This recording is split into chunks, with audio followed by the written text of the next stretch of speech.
langkah pertama menuju salat sesuai salat Nabi kita Nabi Muhammad SAW adalah wudu. Kemudian nawaitu innamal a'malu binniyat, dan cukup niat itu ada di dalam hati. Yang ketiga, mulai dari gerakan takbir dengan suara Allahu Akbar. Ucapan kata itu tidak ada sebelum takbir itu disunnahkan selain bertakbir.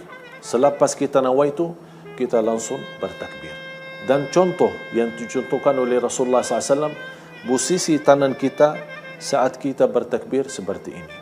Ada juga contohnya mendekati telinga seperti ini.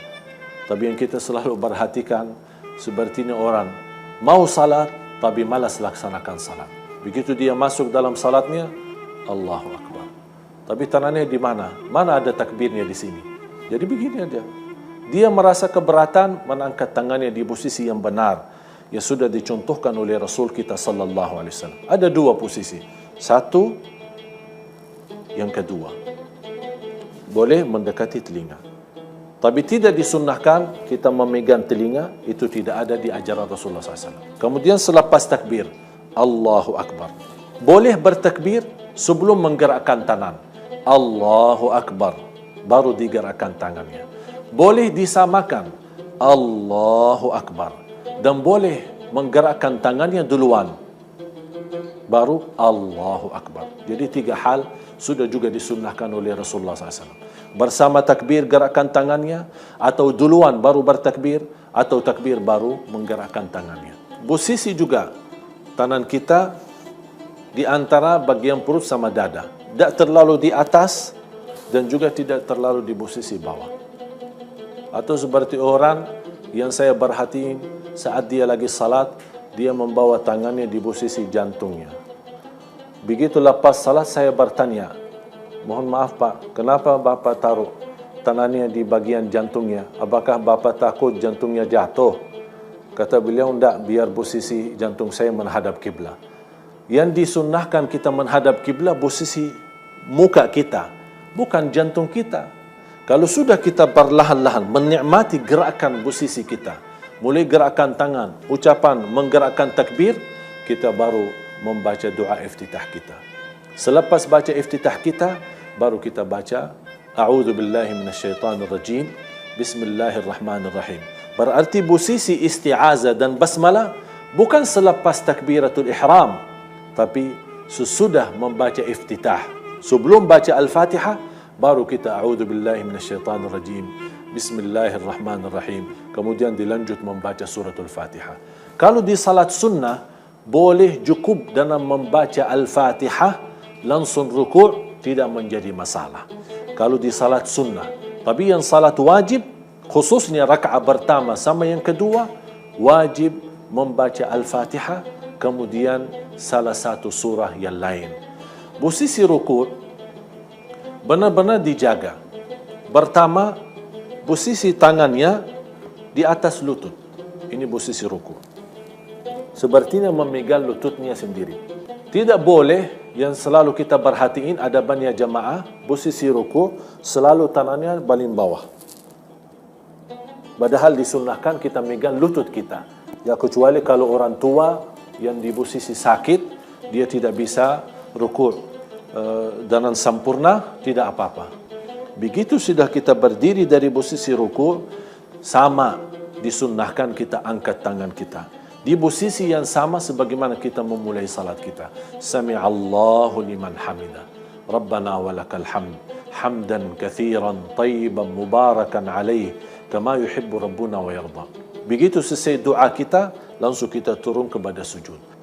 Turunkan lututnya duluan, kecuali kalau orang tua merasa sakit, tidak berat, dia bersandar dengan tangannya dan dia menurunkan tangannya duluan untuk bersujud, tidak apa-apa, boleh. Diutamakan posisi lututnya duluan, baru tangannya. Kalau tidak bisa, dibolehkan untuk tangannya duluan, baru lututnya. Tapi di saat kita lagi bersujud, jangan lupa juga membawa ucapan Allahu Akbar. Semua gerakannya, takbir, Sami'allahu liman hamidah, bacaan kita, zikir doa kita juga di ruku' maupun di sujud, semua dengan menggerakkan bibirnya dan juga membunyikan suaranya, suara yang cukup didengar oleh diri kita sendiri. Begitu sudah kita di posisi sujud, pertama kita harus pisahkan posisi paha dan bagian perut kita. Tidak terlalu rapat dan tidak juga terlalu jauh, supaya kita bisa tenang dalam sujud kita. Artinya, kalau kita perhatiin posisi kaki, kemudian dalam tubuh badan kita, semua jadi lurus. Jadi bagian sujud, pinggang kita lurus, tangan kita pun tidak boleh dirapatkan di bagian tubuh badan kita dan tidak boleh terlalu jauh. Kalau kita sudah berdiri dari sujud pertama, duduk yang dinamakan jalsa baina sajdatain, duduk antara dua sujud. Dan posisi duduknya kita menjadikan posisi bagian kiri, kaki yang kiri kita menjadikan duduknya, kemudian bagian kanan, kaki yang kanan kita juga memberdirikan, kemudian mengarahkan jarinya menghadapi kiblat. Kemudian kita duduk, luruskan badan kita sambil kita Rabbighfirli, Rabbighfirli, Rabbighfirli, atau doa yang lain, Rabbighfirli warhamni wahdini warzuqni wa'afini wahdini. Ada beberapa doa yang sudah dicontohkan oleh Rasul kita sallallahu alaihi wasallam. Begitu kita selesai, selepas selesai sujud yang kedua, begitu kita berdiri untuk melanjut ke rakaat yang kedua, ada dua hal disunnahkan. Yang pertama, boleh kita berdiri langsung tanpa duduk, Allahu Akbar langsung berdiri, atau lebih afdal, lebih sempurna, lebih utama sebagaimana Rasulullah SAW, begitu kita sudah bangun dari sujud, duduk dulu di posisi duduk, artinya santai-santai saja. Dinamakan dalam fikih duduk istirahat. Duduk istirahat sejenak, sebentar saja, baru kita lanjut berdiri lagi di rakaat yang kedua.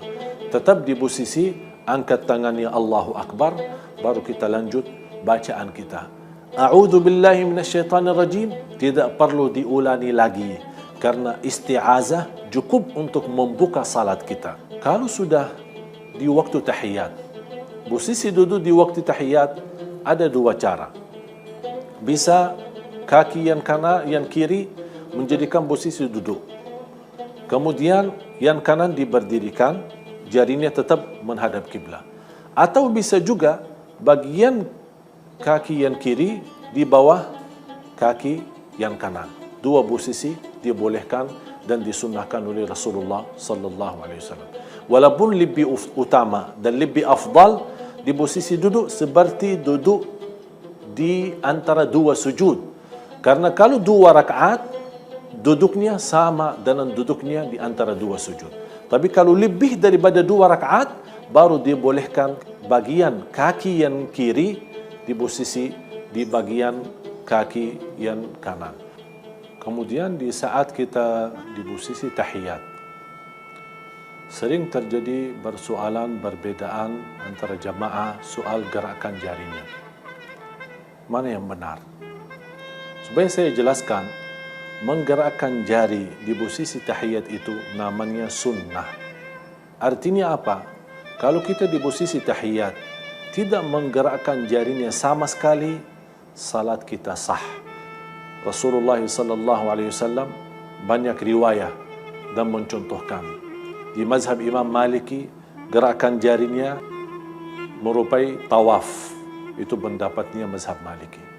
Di mazhab Hambali, setiap ada doa baru digerakkan. Tahiyyatulillah, tayyibat, as-salawat, assalamu alayka, ayuhan nabi wa rahmatullahi wa barakatuh, assalamu alayna. Jadi setiap ada sebutan doa, baru digerakkan jarinya. Ashhadu an la ilaha illallah wa ashhadu anna Muhammadan abduhu wa rasuluh.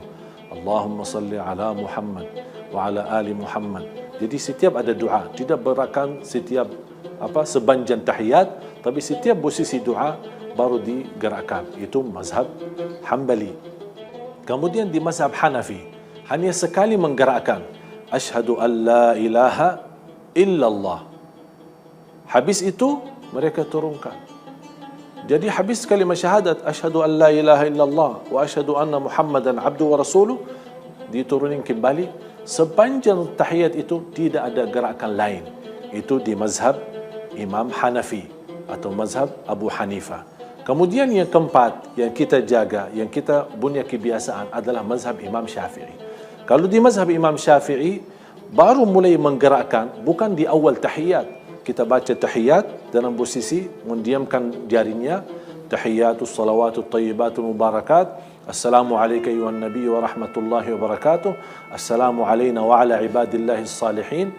Ashhadu an la ilaha illallah. Mulai dari kata illallah baru diangkat jarinya. Wa ashhadu anna Muhammadan abduhu wa rasuluh sampai salam. Sampai kita selesai, tidak ada turunkan kembali. Salat tian agama. Jatuhnya salat, jatuhnya agama. Seperti bangunan tanpa tian tidak akan bisa berdiri. Begitu juga agama kita, tidak ada arti tanpa salat kita. Mudah-mudahan apa yang saya sampaikan bermanfaat. Kurang lebihnya mohon maaf. Wabillahi taufiq wal hidayah. Wassalamualaikum warahmatullahi wabarakatuh.